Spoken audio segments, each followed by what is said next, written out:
네, 오늘 뉴욕 증시 3대 지수 폭락하는 흐름을 보였습니다. 전 3대 지수가 매우 큰 폭으로 하락하면서 광범위하고 굉장히 강렬한 하락장이 펼쳐졌는데요. 3대 지수 3%에서 4% 폭락을 했습니다. 다우 지수 같은 경우 전장 대비 3.57% 마감을 하면서 31,400대에서 이제 종가를 형성을 했습니다. S&P 500 지수 같은 경우 전장 대비 무려 4.04% 폭락 마감을 하면서 이제 4,000선 아래에서 마감을 했습니다. 나스닥 지수 낙폭이 가장 컸는데요. 전장 대비 4.73% 폭락하는 전형적인 폭락 장세를 나타냈습니다. 네, 오늘 다우 지수는 이제 종가 기준으로도 1,100포인트 이상 급락하는 모습을 보였습니다. 이게 지금 2020년 6월 이후 최악의 하루라고 하는데요. 이제 자막은 아까 장중 기준으로 나오고 있는데 종가 기준으로는 2020년 6월 이후 최악의 하루를 기록을 했습니다. 이제 하루 낙폭이 2020년 6월 이후 가장 컸고요. 이 종가 레벨만 해도 2021년 3월 이후 거의 1년 2개월 만에 가장 낮은 수준으로 추락을 했습니다. S&P 500 지수 같은 경우 지금 4,000선이 붕괴가 된 상태입니다. 이제 3,920선에서 마감을 했는데요. 1월 고점에 대비해서 지금 종가 기준으로 18.5% 급락을 한 상황입니다. 이제 주가가 고점에서 20% 하락을 하며 약세장에 진입을 했다고 하는데요. 곧 이제 약세장 근접에 거의 1.5% 만을 이제 남겨놓고 있는 상황입니다. S&P 500 지수 같은 경우도 오늘 하루 낙폭이 2020년 6월 이후 가장 컸습니다. 2020년 6월 이후 최악의 하루를 보낸 셈입니다. 나스닥 지수의 폭락세 역시 매우 강력했는데요. 장중에 지금 4.8% 이상 폭락을 하면서 올해 5월 5일 이후 최악의 하루를 보냈습니다. 올해 5월 5일에 나스닥이 이제 폭락을 하면서 4.99% 하락한 바가 있는데요. 거의 그거에 근접한 수준으로 큰 폭으로 하락을 했습니다. 네, 이제 무엇이 이제 오늘의 폭락을 이끌었나라는 한 가지 이유를 들려면 이제 소매 기업의 실적 충격이 주가에 큰 강한 하방 압력을 실은 것 같습니다. 네, 오늘 이제 타겟이라고 미국의 소매 판매점인데요. 의류도 팔고 생활 필수품도 팔고 우리나라로 치면 이마트와 비슷한 이런 판매점입니다. 타겟이 실적을 발표를 했는데요. 실적이 쇼크 수준으로 발표가 되면서 이제 타겟이 주가가 26% 급락을 했습니다. 이 충격으로 인해서 이제 전반적인 주가 하락과 급격한 투자 심리 위축이 촉발이 되었는데요. 이렇게 소매 기업의 실적이 주가에 더 큰 충격을 미친 이유는 이제 이런 역사적인 인플레이션 국면에 있는 상황에서 실제적으로 이런 소매 판매 기업들이 이런 인플레에 따른 비용 상승의 부담을 제대로 이제 감당하지 못하고 있고 이것이 결국 기업의 비용 압박으로 커져서 기업의 실적 부진을 이끌 수 있을 뿐만 아니라 연쇄적으로 작용해 결국 소비자들의 소비를 줄어들이고 또 결국에는 이것이 경기 침체로 이어질 수 있다라는 우려 때문입니다. 한마디로 말해서 이제 소매 판매 실적 충격이 어떤 성장 둔화 그리고 소비 둔화의 이런 충격파로 연결이 되면서 이 주가에 대한 강한 하방 압력을 가한 것으로 해석을 할 수 있을 것 같습니다. 이제 나중에 조금 더 자세하게 타겟의 실적에 대해서 말씀드리겠지만 지금 타겟은 오늘 주가가 장중 27.9% 폭락을 하는 모습을 보였습니다. 4분의 1 이상이 폭락을 하는 흐름을 보였는데요. 이건 이제 1987년 10월에 있었던 블랙 먼데이 크래시 이후에 최악의 하루였다고 합니다. 이제 타겟뿐만 아니라 사실 어제 월마트도 조금 부진한 실적을 발표를 했었는데요. 미국의 대표적인 이런 소매 판매점의 부진으로 전체적인 투심이 급격하게 악화된 영향으로 오늘 장의 급락 요인을 설명을 할 수 있을 것 같습니다. 또 이렇게 소매 판매 기업뿐만 아니라 이제 빅테크 기업들도 큰 폭으로 하락을 하면서 이런 셀오프를 가속화시켰는데요. 오늘 시총 상위 종목 빅테크 종목들이 일제히 거의 5% 이상의 하락폭을 보이면서 주가 하락을 야기했습니다.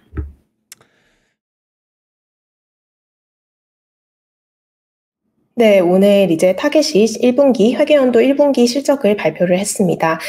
이제 1분기 타겟의 순이익이 10억 1천만 달러로 집계가 되었는데요. 이제 주당으로 계산을 하면 2.16달러가 나온 것입니다. 이게 지난해 같은 기간에 주당 순이익이 4.17달러였는데요. 거의 반토막 수준으로 크게 줄어든 수준입니다. 순이익뿐만 아니라 이제 조정 주당 순이익 EPS 같은 경우도 2.19달러로 집계가 되면서 이제 실제 월가 예상치를 크게 밑돌았습니다. 지금 조정 EPS 같은 경우 지난해 같은 기간 대비 41%가량 줄어든 수준입니다. 이제 타겟이 왜 이렇게 실적이 부진하게 나왔는지 어떻게 설명했는지가 중요한데요. 타겟은 이제 이례적으로 높은 비용에 따라서 실적이 예상치에 미치지 못했다라고 설명을 했습니다. 지금 인플레가 뭐 미국 4월 CPI 같은 경우 이제 고점에서 소폭 후퇴하긴 했습니다만 40년 내 최고 수준에서 거의 근처 붙어 있는 수준입니다. 전문가들은 지금 4월 CPI가 소폭 하락했음에도 불구하고 과연 이제 미국의 물가가 3월에 고점을 기록했을지에 대해서 이제 갑론을박을 펼치고 있는 상황이고요.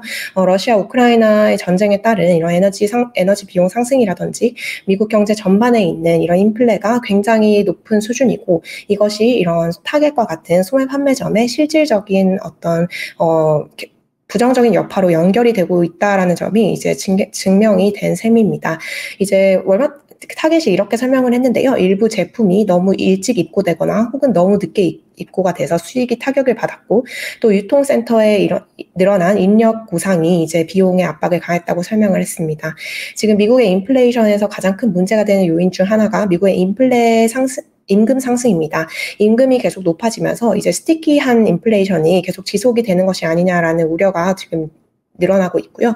고용시장이 워낙 이제 타이트한 모습을 보이면서 지금 굉장히 임금에 대한 기업의 압박이 강해진 상황입니다. 지금 또 타겟뿐만 아니라 월마트랑 이제 합쳐져서 이렇게 충격파가 더 컸던 것 같은데요. 지금 미국의 소비 판매 기업 실적 부진이 어떻게 보면 물가 상승을 동반한 경기 침체, 스태그플레이션 우려로 연결이 되면서 더욱더 큰 파급력을 가졌었던 것 같습니다. 지금 미국의 소비는 기록적인 인플레이션 속에서 소비가 이제 어느 정도 견조하다는 이런 부분도 나오고는 있습니다. 바로 어제 발표됐었던 소매 판매가 뭐 조금 그래도 견조한 흐름을 보이면서 인플레가 굉장히 높아졌지만 그럼에도 불구하고 미국인들이 소비를 하고 있다라는 점을 나타냈는데요. 하지만 이것을 조금 자세하게 볼 필요가 있을 것 같습니다. 물론 미국인들은 소비를 하고 있지만 소비를 하지만 어떤 부분에서는 소비를 하고 또 너무 물가가 높기 때문에 어떤 영역에서는 소비를 줄이고 있는 것이 사실입니다. 그렇기 때문에 이 기업들 간에서도 위너와 루저가 나눠지는 이런 현상이 일어날 것 같고요. 이것이 이제 주가에 직접적인 영향을 미치게 될 것으로 보입니다. 또 이제 소득 수준에 따라서도 소비 행태가 변하고 있습니다. 코로나 팬데믹으로 인해서 이제 좀 약간 소득이 높은 사람은 더욱 소득이 이제 증대를 하거나 금융소득이 늘어나는 측면이 있는 반면에 저소득층 같은 경우는 또 코로나에 따른 이런 잡마켓에서 배제당하는 이런 부정적인 흐름이 이어나고 있기 때문에 지금 상당히 조금 어려운 환경에 맞닥뜨려 있는 것이 사실입니다. 지금 계속해서 소비 기업들이 조금 부진한 흐름을 보이고 있는데요. 이번 분기 같은 경우 아마존의 실적 쇼크가 있어서 한번 또 시장을 크게 뒤흔든 바가 있습니다. 이것이 지금 계속 연결이 되고 있는 모습입니다. 이제 웰스파고 같은 경우 오늘 투자자들에게 성안을 보내서 이런 분석을 내놨습니다. 미국 경기가 2022년 말, 즉 올해 말과 2023년 초, 내년 초에 어떤 마일드 리세션을 보고 있다. 어떤 완만한 경기 침체를 예측하고 있다라는 얘기를 했습니다. 결과적으로 소매 판매 실적 부진이 기업 실적 둔화, 그리고 소비 둔화, 즉 경제 성장 둔화와 스태그플레이션 우려로 그대로 연쇄고리적으로 연결이 되고 있는 모습입니다. 네, 이제 방금 댓글에서도 언급을 해주셨던 이제 알리안츠 경제고문 이제 엘레리언의 멘트부터 간단히 소개를 드리겠습니다. 이제 오늘 같은 경우는 이제 셋오프 중에서도 우리가 지금 이때까지 겪은 셋오프 중에서도 새로운 국면이라는 얘기를 했습니다. 이제 PD님이 설명을 해주신 대로 기존에 이제 긴축적인 금융 환경이라는 한 가지 팩터만을 보고 주가가 이제 조금 하방 압력을 보였다라고 생각을 한다면 여기서는 이제 또 추가적인 경기 둔화라든지 이에 따른 소비 기업의 실적 부진에 따른 전체적인 소비 둔화 그리고 결국에는 이런 인플레가 성장 둔화로 연결이 되었기 때문에 새로운 어떤 뉴 페이즈를 셋오프 중에서도 새로운 국면에 들어간 것이 아닌가라고 얘기를 했습니다. 네, 금리에서 이제 더 이제 우려가 확산이 되고 있다는 얘기겠죠. 그리고 이제 네, 또 다른 월가 전문가들 멘트 여러 개 가져와 봤는데요. 우선 오늘 워낙 낙폭이 이제 기록적으로 컸기 때문에 전문가들은 이런 멘트를 전했습니다. CT 인덱스의 전문가는 오늘 주식에 대해서 stocks are getting hammered라고 표현을 했는데요. hammered라고 하면은 이제 거의 난도질을 당하다 망치로 이제 쳐지는 것처럼 주가가 아주 큰 폭으로 밀렸다라고 얘기를 했습니다. 이제 인플레 우려와 이런 weak earnings, 실적 부진이 이런 투자 심리를 굉장히 강하게 이제 영향을 미쳤다라고 얘기를 했습니다.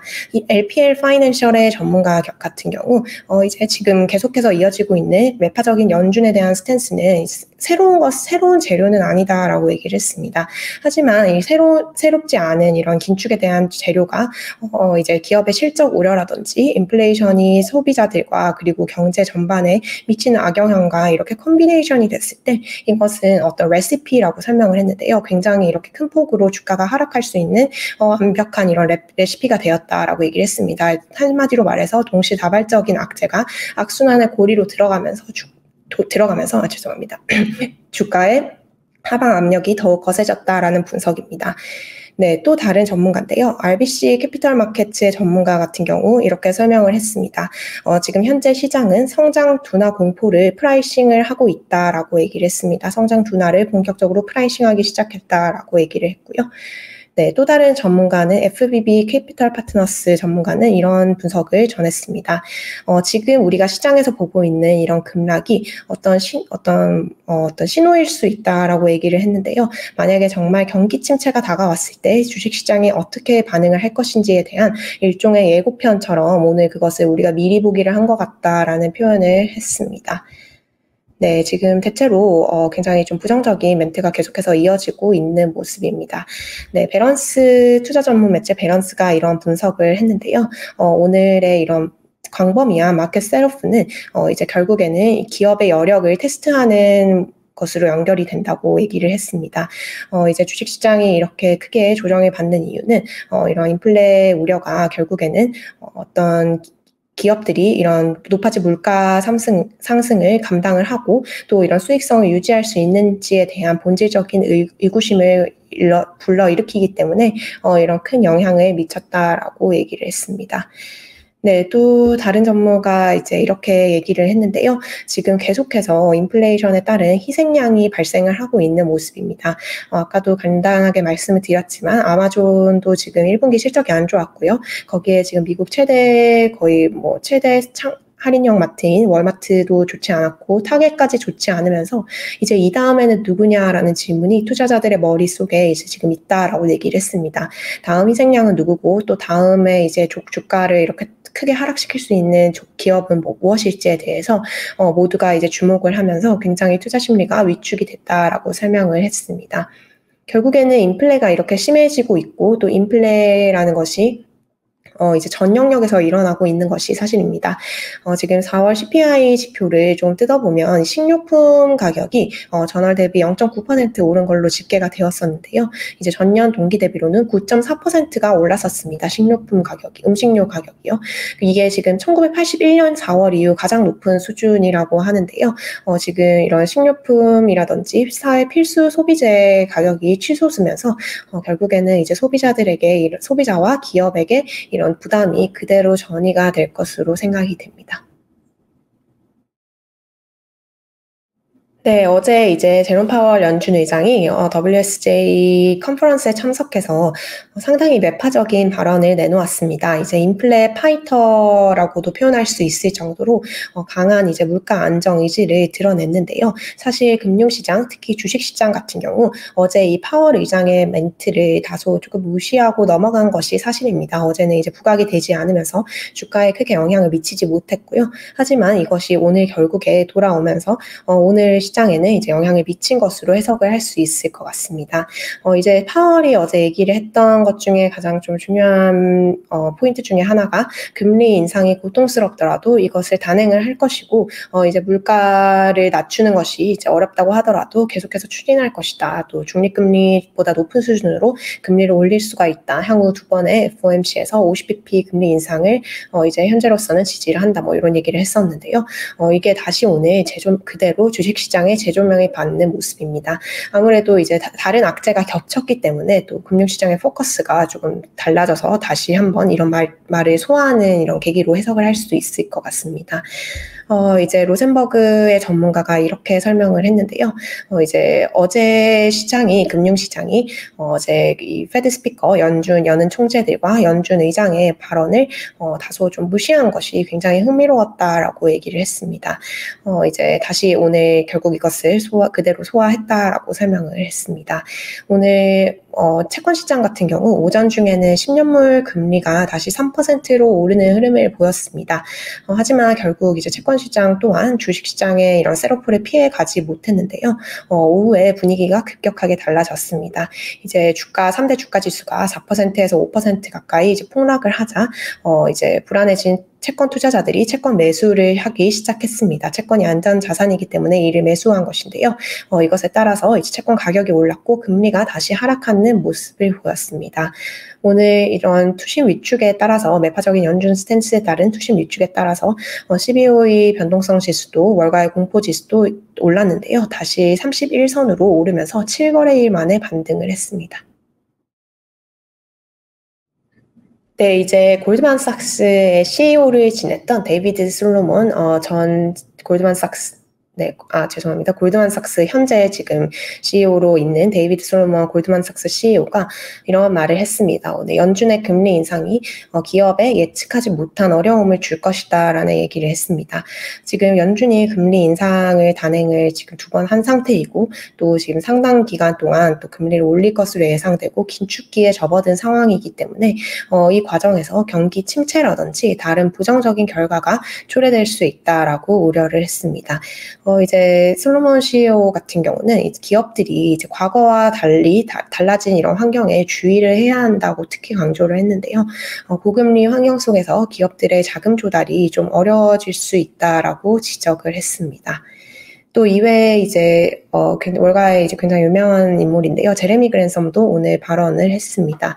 제레미 그랜섬 같은 경우는 2008년 금융위기 이전에 그 약세장을 예측을 했었고 또 2000년에 있는 버블닷컴 사태의 주가 폭락을 예견을 한 인물인데요. 이제 오늘 또다시 이런 발언을 했습니다. 지금 현재 있는 이런 주식시장의 버블이 2000년 닷컴 버블 사태보다 더욱 심각한 상태이고 지금 현재 주가가 지금 수준에서 최소 2배 이상 더 폭락을 할 수 있다라고 주장을 했습니다. 지금 좀 최근 저점 기준으로 S&P 500 지수는 고점 대비 19.9%가량 급락을 했었습니다. 그리고 나스닥 지수는 27%가량 급락을 한 상태인데요. 최소한 이거보다 2배 이상으로 추가 폭락을 할 수 있다라고 얘기를 했고요. 또한 이제 만약에 또 좀 더 상황이 안 좋아지면 무려 3배 가까이 언럭키한 시나리오라고 설명을 했는데요. 시장이 이제 운이 좋지 않을 경우 3배 가까이 폭락을 할 수 있다라고 주장을 했습니다. 하지만 이제 그랜섬 같은 경우는 팬데믹 초기 이후부터 계속해서 시장에 대한 강한 비관론을 내고 있는 인물입니다. 이제 개인의 뷰가 조금 부정적인 사람이었기 때문에 또 이런 멘트를 낸 것으로 생각이 됩니다. 네, 지금 굉장히 좀 가솔린 가격 상승이라든지, 이런 물가 상승이 인플레이션 압력을 굉장히 가중하고 있는 상황입니다. 지금 미국인들의 실제 삶에 굉장히 부정적인 영향을 미치고 있고 바이든 대통령이라든지 정치권에서도 계속해서 이런 휘발유 가격 급등에 대해서 언급을 내놓고 있는 상황입니다. 네, 오늘 통계 자료가 하나 나왔는데요. 지금 미국 자동차협회가 발표한 통계 자료입니다. 지금 오늘 기준으로요. 미국 전국 휘발유 평균 가격이 갤런당 지금 4.567달러로 기록이 되었습니다. 역대 최고 수준이고요.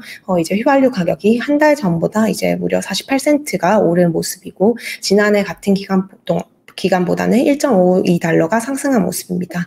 저도 이제 며칠 전에 전 맨하탄에서 이제 며칠 전에 그 주유소 가격을 보니까 4.99 거의 5달러 육박한 이런 수준으로 지금 나타나고 있고요.